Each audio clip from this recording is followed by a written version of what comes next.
예, 그 제가 계속 그 크루들하고 배우들한테 강조해서 말했던 것은 아이러니, 이 작품이 갖고 있는 아이러니, 패러독스 이런 것을 항상 명심하라고 늘 얘기했습니다.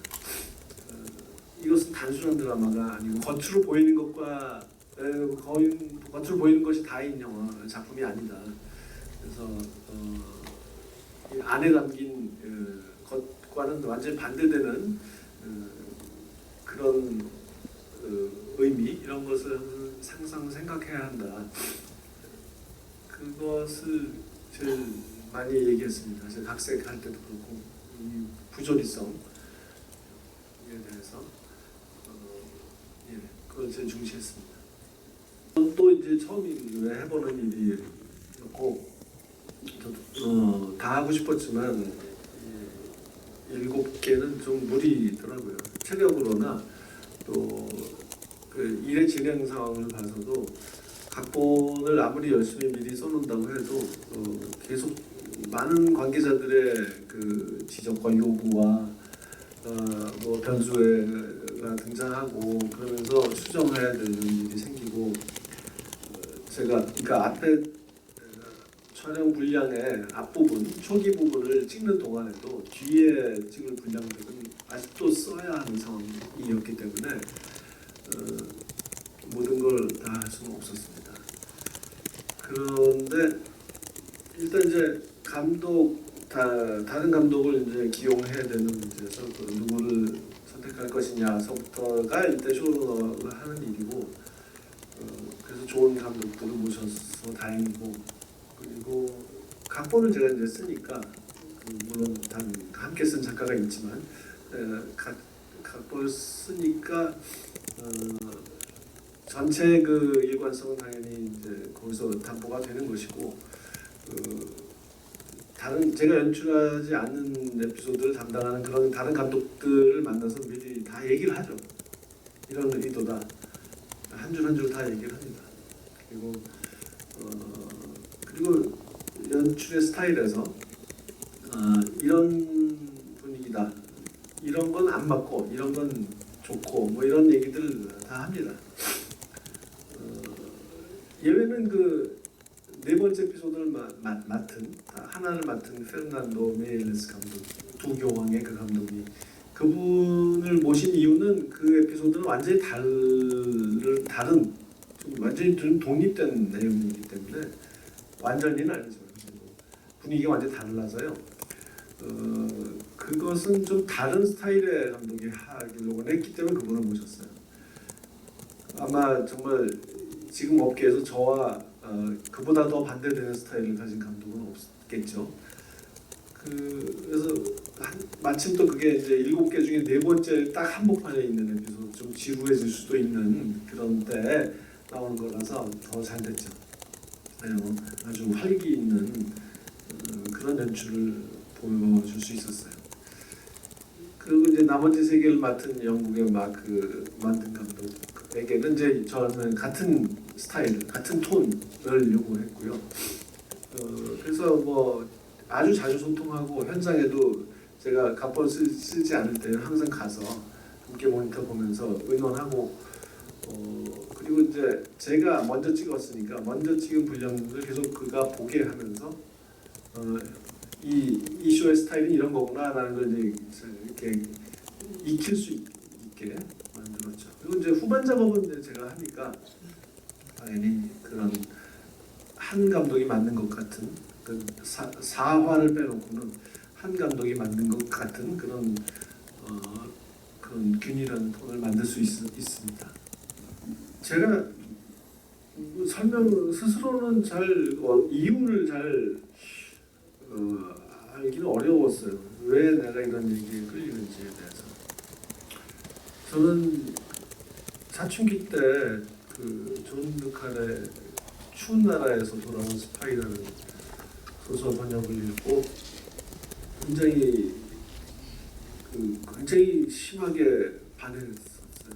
그래서 그리고 그걸 영화로 만든 그 리처드 버튼 나온 그 영화도 아주 좋아했고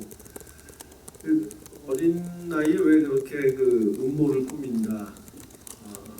그리고 그 음모를 아주 거대한 거짓말을 하나 창조하고 그 거짓말이 진짜인 것처럼 되도록 아주 디테일까지 설계한다. 그리고 이제 또 큰 그 국가나 또는 큰 자본주의 막 공산주의 그 큰 시스템의 그 투쟁의 와중에 개인이 거기 하나의 톱니바퀴처럼 그 종사하다가 비극적으로 파멸한다. 이런 이야기에 깊이 빠졌어요. 근데 제가 왜 그랬는지 참 그걸 분석하기는 어렵네요. 한국의 그 당시 상황, 그러니까 70년대 말부터 80년대 초까지 그런 상황도 당연히 뭐 반영돼 있었을 거고, 뭐 개인의 성향이라는 것도 있을 테고, 그 결국 제가 영화 감독이 된다라는 것하고도 연결되어 있는 것 같아요. 르카레 소설에 빈번하게 등장하는 스마일리라는 그 스파이 마스터가 있잖아요. 공작의 계획을 짜는 거. 그 사람이 하는 일이 영화 감독이 하는 일, 저처럼 제작과 각본을 겸하는 감독이 하는 일들과 상당히 유사합니다. 거대한 거짓말을 만든다. 그것을 그럴듯하게 세상이 또는 적국의 기관이 이게 진짜라고 믿도록 만든다. 거기에 필요한 예산을 따고 그것을 집행할 팀을 꾸린다. 그리고 제일 전면에 나서서 상대방을 속이는 일을 할 배우를, 스파이, 그 배우를 캐스팅한다. 적임자. 그를 훈련시킨다. 거기에 필요한 모든 디테일, 이게 진짜처럼 보이게 만드는 정말 사소한 디테일 하나하나를 설계한다. 그런 게 참 비슷해서 제가 영화 감독이 되는 그런 그 성향, 그렇게 저를 그렇게 이끈 성향이 그런 스파이 소설을 좋아하는 성향과 다르지 않다고 생각해요. 그런데 이제 특히 냉전 시대는 그런 스파이 전쟁이 첩보 전쟁이 격화됐던 시절이었고, 그래서 당연히 냉전 시대에 흥미로운 이야기가 많고, 근데 지금이 냉전은 끝났다고 하지만 뭐 신냉전이라는 말도 있고, 결코 그것은 끝나지 않았죠. 그리고 또 우리 남한 사회에서의 이념 갈등은 또 얼마나 격렬합니까? 그래서 생각해 보면 그렇게 남의 이야기처럼 느껴지지 않아요, 저에게는. 그렇고 남북한의 군사적 긴장, 그리고 남한 안에서의 이념투쟁, 이 두 가지 요소가 그리고 이제 내전을 겪었고, 내전의 배후에 강대국들이 있었고, 이런 역사와 현실이 이것은 참 미국인이 이해하기는 어려운, 보면서 이해할 수는 있어도 그것을 만들기는 좀 어렵지 않나 생각이 들어요. 우리에게는 그냥 그 숨을 쉬듯이 가는 쉬운 일이고, 너무 그냥 둘러싼 환경이죠. 그냥 공기 같은 거죠. 그런데 그래서 제가 이것을 뭐 한국인으로서 이것을 이런 관점을 넣어서 해야지라고 한 것은 없고요. 이 원작이 가지고 있는 그 성격을 잘 구현하기 위해서는 제가 적어도 미국인보다는 적임자였다고 생각합니다. 문학 작품을 각색할 때는 뭐 일단 마음속으로 생각하는 것을 많이 소설에는 적어놓기 마련이잖아요. 행동과 대사로만 이루어지는 그 영화 각본과는 다르게 그렇기 때문에 풍부해 줄 수 있는 것인데 문학만이 가지고 있는 그런 풍부함을 갖출 수 있는 건데 이제 이걸 옮기기에는 참 그 어려움이 따르죠. 근데 이 작품은 진술서, 자술서를 쓴다. 대위가 어딘가에 갇혀서 강압에 의해서 자술서를 쓰고 있다라는 기본 세팅이 있고 그것을 놓고 그 자술서를 쓰라고 강요한 사람이 읽고 써놓은 것을 읽고 불러다가 대위에게 질문을 하는 신문하는 시간이 있다. 이 두 가지 이 장치를 활용해야겠다는 생각을 했습니다. 제일 먼저 그 마장 내러티브 장치를 설정하는 것이죠. 그러면서 이제 제가 한 일은 가끔씩만 이게 이제 진술서를 쓰는 형식이다라는 것을 가끔씩 관객에게 일깨워주고요. 뭔가 쓰는 거죠. 그러면 그 쓰는 내용을 대사로 듣죠, 관객이. 보이스오버로 듣죠. 근데 그러다가 한참 잘 진행되다가 갑자기 그 엉뚱한 사람의 목소리가 개입해요. 잠깐 멈춰봐. 그러면은 화면이 딱 멈추는 거예요. 그러고서는 그 멈추게 한 사람의 얼굴이 등장해서 그래서 지난번에 당신은 이렇게 말했는데 왜 지금 다르게 말하지? 라고 질문해요. 그러면은 아 죄송합니다. 그러면서 화면이 이제 거꾸로 돌아가서 특정한 지점으로 딱 간 다음에 다시 이제 플레이가 됩니다. 그러면은 방금 전에 본 것과는 좀 다른 정보가 제시되죠. 그런 식의 아주 영화적인 기법을 결합시킬 수가 있죠. 이 문학적인 장치에 그런 내러티브 장치를 이제 세팅하는 문제에 제일 먼저 고민을 했고요. 그리고 코미디를 많이 만들려고 노력했어요. 원작에도 뭐 그 문학적인 표현을 통해서 재치 있는 표현, 또 냉소적인 표현, 그리고 아주 흥미로운 비유 이런 것을 동원해서 유머가 곳곳에 있지만 그것 이상의 우리가 인물을 얼굴을 보고 환경, 공간 이런 것을 보고 그것이 영상 매체의 특권이니까 그런 요소, 문학에는 없는 요소를 그런 도구들을 우리가 사용할 수 있으니까 그걸 다 동원해서 어디서든지 항상 부조리한 유머를 이 상황이 갖고 있는 부조리함을 드러내는 그런 수단으로서의 유머를 최대한 만들려고 했습니다.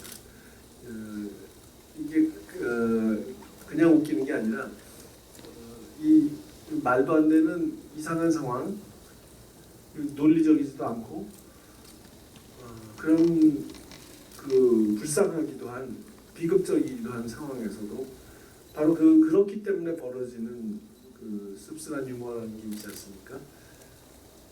그게 저는 제일 중요하다고 봤어요. 그래서 소설과 제일 다르고 제일 제가 노력해서 발가시킨 부분이 있다면 코미디라고 말씀드릴 수 있겠습니다.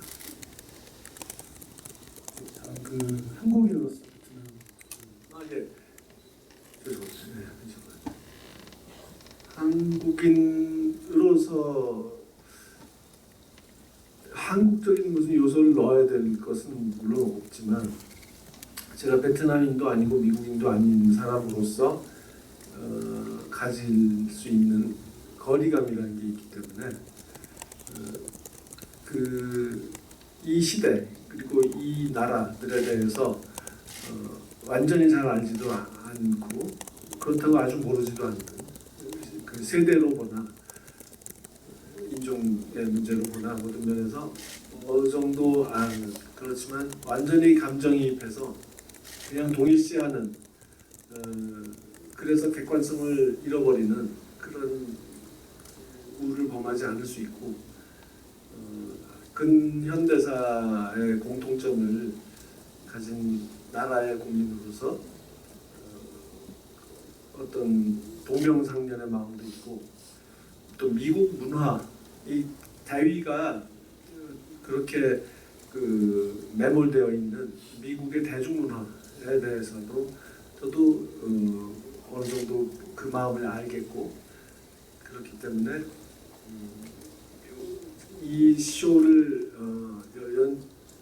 쇼러너 크리에이트 하기에 적당한 수준의 거리감을 제가 가질 수 있었다고 생각합니다. 그래서 그런 장점이기도 하고 단점이기도 한 그런 저의 정체성을 잘 유지해서 활용해서 만들려고 했습니다. 뭐 그럴 자격을 고민할 필요는 없다고 생각해요. 작가가 어떤 소재를 취하는 데 있어서 꼭 그 집단에 속해야 한다든가 뭐 그런 그래야 자격이 있다. 저는 생각은 안 해요. 누군가 뭐 독일 감독이 와서 한국의 역사를 다룬 얘기를 만들겠다라고 하면 저는 뭐 그것을 이렇게 비웃을 생각은 없어요. 궁금하겠죠. 독일인이 본 한국 사회는 어떨까? 우리가 보는 것과 뭔가 좀 다른 관점이 들어갈 텐데 궁금하다. 그렇게 생각할 것 같아요. 결국은 얼마나 이제 이 소재가 되는 지역, 그 사건, 역사 이런 것을 얼마나 진지하게 공부하느냐 그리고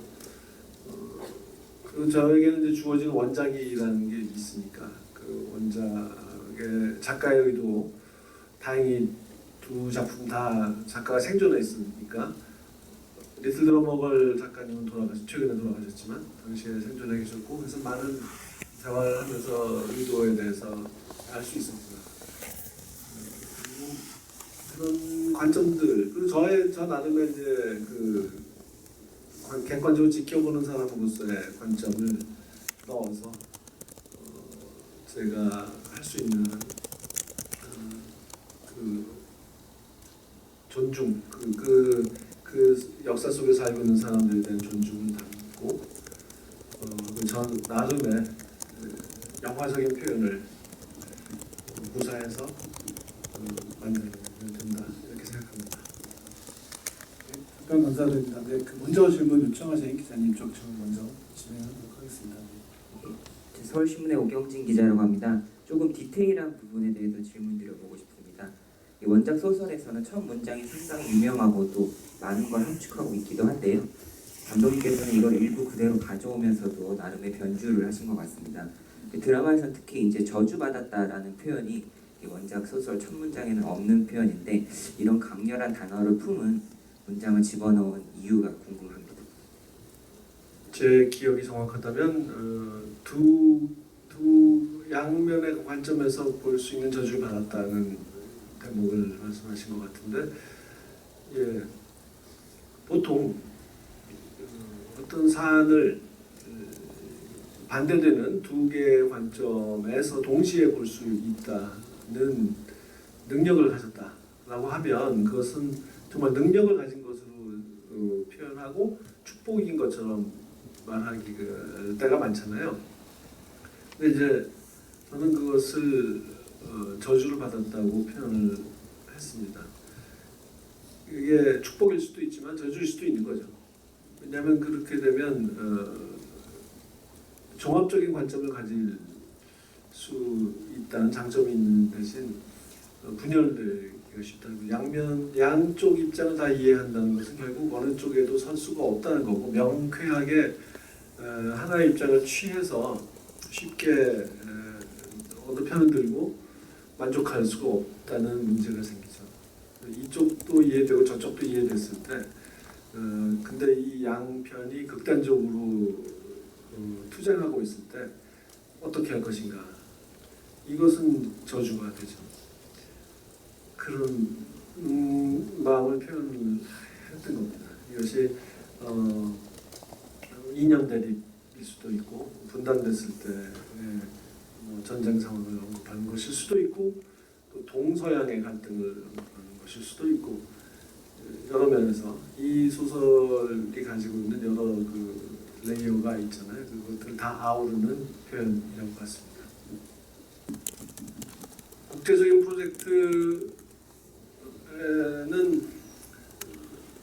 뭐 이제 근본적인 차이는 없지만 한국에서 할 때와 영화 만드는 그 방식이라는 것은 어디나 같으니까, 그리고 이런 업계 종사하는 사람들의 사고 방식이라는 것이 다 비슷해요. 배우들은 또 배우들대로 거기는 좀 나름의 다른 종족인데, 그렇지만 미국, 영국, 뭐 베트남, 한국은 배우들끼리는 다 비슷한 것 같아요. 그리고 또 이 사용하는 용어도 비슷해요.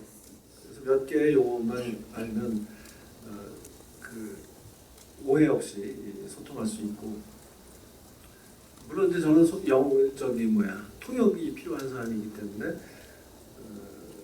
그런 데에서 오는 불편이 없지는 않습니다만은, 그래도 워낙 잘하는 사람 그리고 오래 함께한 사람이고 그러다 보면 통역의 존재를 금방 잊어버리게 됩니다. 바로바로 의사소통이 일어나죠.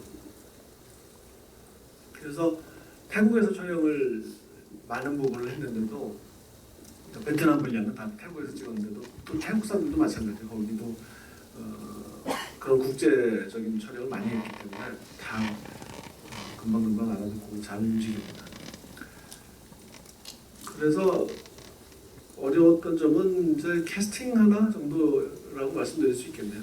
베트남 배우들을 많이 캐스팅해야 되는데 베트남에서는 캐스팅하기가 어려워서 외국 좀 교포들이죠. 2세들, 3세들, 3세는 아니 2세들이죠. 를 주로 많이 했어요. 그 캐스팅 디렉터가 어마어마한 노력을 기울였습니다. 미국, 영국, 유럽 여러 나라, 호주, 캐나다, 아시아 여러 나라의 배우들, 베트남계 배우들은 물론이고 배우가 아닌 사람들까지도 대상을 넓혀서 베트남 커뮤니티에 계속 광고를 내고 수없이 많은 오디션을 미리 거쳐서 최소한의 연기를 할 수 있는지 없는지를 걸러낸 다음에 저에게 보내고 제가 그 영상을 다 보고 정말 몇천 명을 해야 했죠. 그 중에는 그래서 결국 캐스팅된 사람 중에는 배우가 아닌 사람도 많아요. 또는 배우 지망생인데 뭐 작품 처음 해보는 사람, 뭐 단편 영화 조금 해본 사람, 뭐 동네 그 커뮤니티 극단에서 뭐 작은 역을 좀 해본 사람 정도, 아예 다른 직업 가진 사람도 많고, 우리 장군 있잖아요. 이분은 그 디즈니의 웹 디자이너였어요. 그 연기 처음 해보는 분이에요. 그런 또 무절제한 소령이라는 역할을 한 사람도 이제 나오는데, 이 사람은 영화 감독이에요. 그 베트남의 아주 유명한 감독이에요. 상업적으로 큰 성공을. 근데 연기는 처음이에요. 그냥 뭐 박찬욱이 영화 어떻게 찍나 한번 보려고 왔다고 하죠. 그래서 그런 사람들을 찾아내는 것도 어렵고요.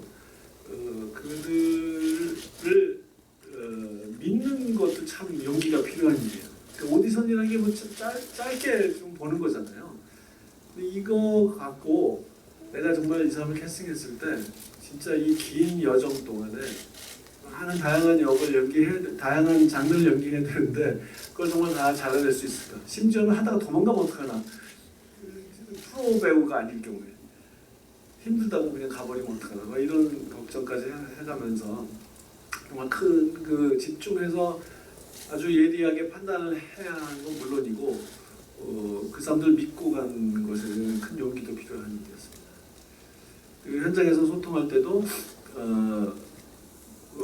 프로 배우, 경험 많은 배우라면은 뭐 한마디에서 알아들을 것도 몇 번이고 말을 해야 되고 아주 기본적인 것들조차 가르쳐야 할 때도 많았어요. 여기서는 카메라가 이쪽에 있으니까 측면이어도 살짝 이쪽으로 좀 돌려야 잘 보인다. 뭐 이렇게 배우들이 움직일 때는 다른 배우가 너를 가리면 안 되지 않느냐, 네 얼굴. 그때 살짝 이렇게 옆으로 살짝 자연스럽게 움직여서 좀 얼굴을 보여라라든가 이런 기본적인 것들까지 알려줘가면서. 근데 물론 이제 그런 것은 초창기에 끝나죠. 그 다음에는 다 알아서 하니까 다 똑똑한 사람들이고. 그래서 보람도 커요. 그만큼 전혀 경험 없는 그런 사람들과 함께 만든 거 있잖아요. 그래서 내가 물론 저 혼자는 아니죠. 그 많은 프로들과 같이 했지만 그 좋은 배우를 잘 골라냈구나 하는 거 그리고 그들을 잘 이렇게 이끌어서 좋은 배우 이 연기력이 성장하는 게 촬영 중에 막 느껴져요. 오랜 기간이니까. 그렇게 해서 함께 성장한다는 그런 즐거움을 아주 많이 누렸던 작품입니다. 예, 상체는 아직 못 봤어요. 소설은 예전에 읽었고 아주 좋아했는데 드라마는 못 봤습니다만은 아시아 파친코가 좀 결정적인 계기였고 극장용 영화지만 기생충 당연히 오징어 게임과 그런 게 다 작용했고 그런 작품들의 영향이 있는가 하면 반대로 시대가 또 그런 작품을 또는 그런 작품의 성공을 만들었다고도 할 수 있겠죠. 그런 작품들 특히 산채 같은 작품에 거대한 자본이 투자될 수 있었던 데는 시대의 그 영향이 필수적이죠. 뭐 왜 그렇게 됐는지는 글쎄요. 미국 사회가 또 서양 사회가 조금씩 이제 특히 미국 사회 얘기인데 그 다양한 사람 인종과 다양한 그 문화에 속한 사람들로 이루어진 그런 사회에서 그동안 그냥 특정 일부의 집단 특정한 인종의 목소리만 들려왔다 대중문화에서 그런 데 대한 반성이 너무나 늦었지만 분명히 생기고 있고 그리고 소수 집단이 점점 힘을 가지게 되면서 자기 목소리를 낼 그 통로를 찾고 있고 그런 것을 만들 수 있는 힘을 갖게 됐죠. 그래서 경제의 논리로 보아서도 이것은 하나의 이제 시장이 된 거고 그런 일들이 다 복합적으로 작용한 것 같습니다. 그래서 우리가 PC한 것에 대해서 되게 너무 그걸 따져서 피곤하다 그런 목소리도 있지만 또 예술 창작에서 또 그런 것이 항상 좋지만은 않을 수도 있지만 제가 이번 작업을 하면서 느낀 것은 이런 모든 사람들의 노력이 이런 기획이 가능하게 만들었구나 하는 것이었습니다. 그래서 베트남 문화나 언어나 이런 데 있어서의 그 철저하게 그것을 수행해야 된다. 대충 해서는 안 된다. 이거 대충 했다가는 욕먹고 쇼가 망가진다라는 인식을 이 거대한 HBO 같은 네트워크도 정확하게 알고 있고 저보다도 더 이 문제에 대해서 민감하게 반응하면서 거기에 쓰는 돈은 절대 아끼려고 하지 않더라고요.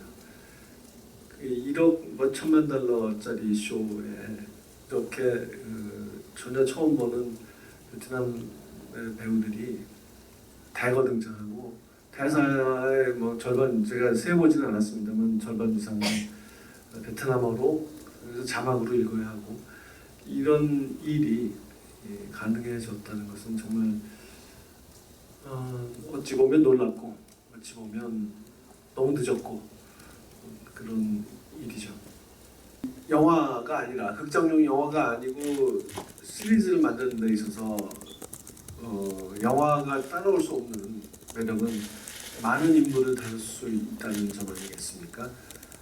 원작 소설에 등장하는 사람들 하나하나를 정리하지 않고 각색할 때 없애지 않고 그들을 다 등장시키고 그들 하나하나의 매력과 개성을 표현하려고 했습니다. 그래서 제가 이제 이 중에 그 주인공 빼고 제일 애착을 가진 그런 캐릭터 중에 하나는 장군이라는 사람이죠. 이 사람은 좀 제가 만든 표현인데 왕관을 쓴 광대다, 크라운 with the crown이다 그런 표현대로 좀 언뜻 보면 우스꽝스러운 광대 같은 면이 있는데요. 또 사실 그의 진짜 어떤 일을 하는 사람인지를 보면 굉장히 잔인한 무서운 사람이죠. 근데 또 캡틴에게는 아버지같이 좀 뭐 자애롭다 할까요? 그런 면도 보여주는 그런 사람이에요. 베트남 캡틴에게 대위라고 되겠고 대위에게 베트남인 아버지가 장군이라면 미국인 아버지 서양 세계를 대표하는 아버지는 클로드라는 인물입니다. 이 사람도 무서운 사람이에요. 나쁜 일을 하는 사람이에요. 그런데 하나의 개인으로서 사생활에 있어서는 대위에게 있어서 또 다른 아버지죠. 그리고 미국의 재미있는 그 풍부한 대중문화를 소개해주는 사람이고 그래서 그 캡틴 대위라는 이 분열된 자를 이끌어주는 점점 더 더 분열시키고 있는 그런 일을 해주는 사람들이 있는데 그냥 대위에게 중요한 것뿐만 아니라 우리 시청자에게 있어서 한 명 한 명이 나름의 독자적인 개성을 가진 그런 사람들이죠. 네, 그 클로드 말이 나왔으니 이제 로다주 우리 로버트 다우니 주니어 얘기로 이어질 텐데 그도 자기가 한국에서 로다주로 불리고 있다는 사실을 잘 알고 있습니다. 자기가 먼저 얘기하던데요. 근데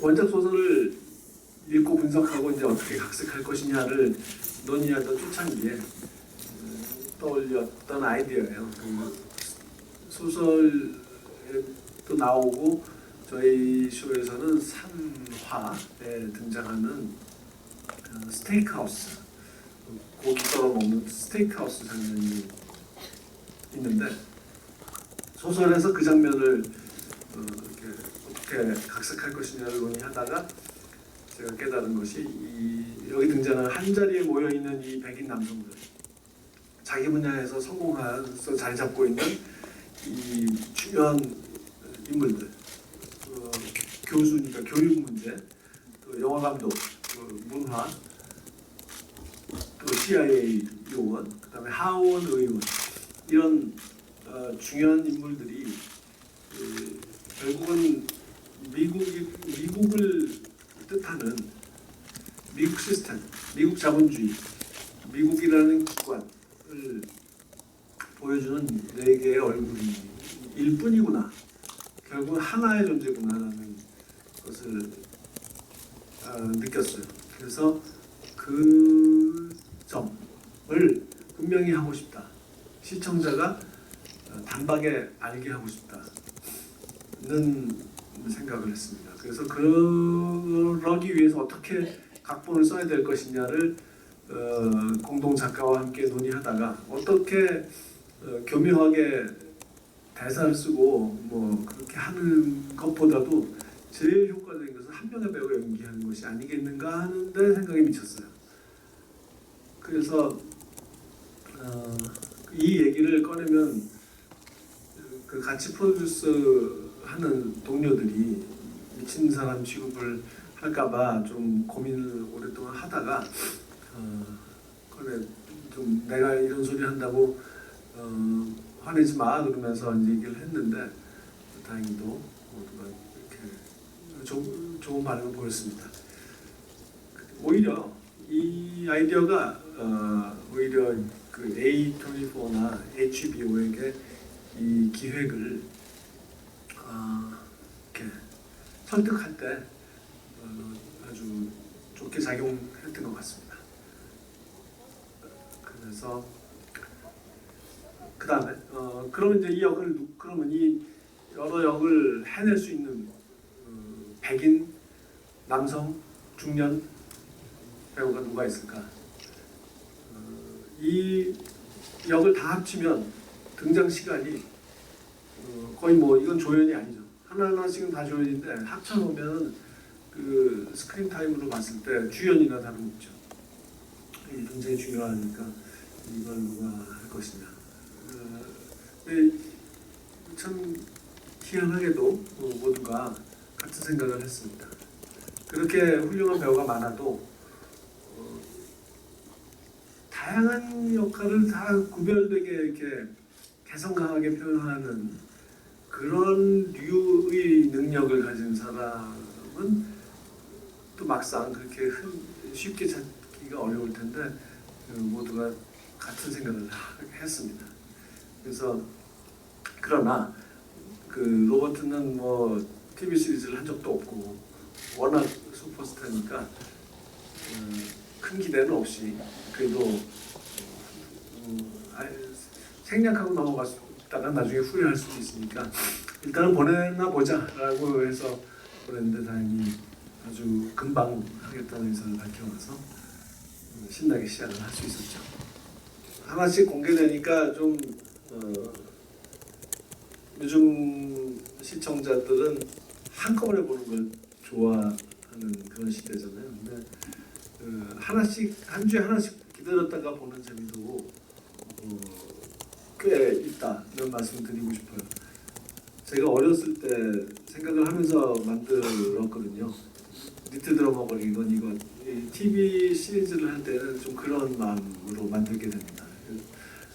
어렸을 때 흥미진진한 드라마를 볼 때 다음 주를 기다리는 마음. 그래서 그 클리프 해머라고 하잖아요. 끝날 때 아주 그 마무리를 정확하게 안 짓고 감질나게 하면서 좀 막 궁금하게 하면서 절정의 순간에 딱 가차없이 끌어버리는 그거 되게 싸구려 트릭이라고 취급당하기 쉽지만 저는 그런 게 좋아요. TV는 그 맛으로 한다고 해도 과언이 아닐 만큼 저는 그런 걸 좋아합니다. 그것을 만끽하기 위해서는 한꺼번에 보는 것보다 기다렸다 보는 게 더 좋다고 생각합니다. 그리고 이게 남의 나라 이야기임에도 불구하고 우리에게 느껴지는 바가 굉장히 클 것이다. 그런 것을 항상 생각하면서 봐주십사. 우리도 전쟁을 겪었고요. 다음에 유머가 많은 작품이에요. 그래서 이게 좀 여기서 웃어도 되나 하는 생각이 들 수도 있겠습니다만은 웃어도 웃으라고 만든 겁니다. 그러니까 아주 막 대폭소가 터지는 그런 떼굴떼굴 부를 만한 유머는 아니지만 그래도 좀 음미해가면서 그 웃음 자체를 음미해가면서 보시면 더 재밌으리라고 생각합니다.